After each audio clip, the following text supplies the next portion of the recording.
Pengacara kondang Hotman Paris Hutapea masuk ke daftar tim pembela Prabowo Gibran untuk menghadapi sengketa hasil Pilpres 2024 di Mahkamah Konstitusi atau MK.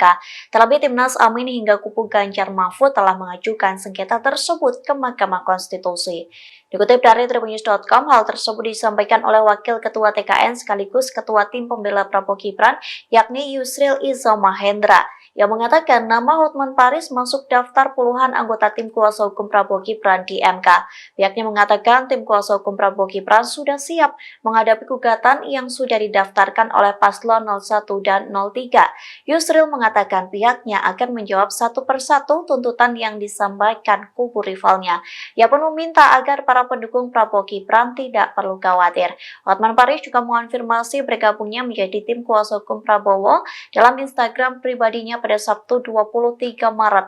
Ia mengatakan kubu Prabowo sudah siap bertarung di MK lantaran tim hukum sudah terbentuk. Bahkan Hotman menyinggung kubu 03 yang disebut sudah kalah namun terus berbicara.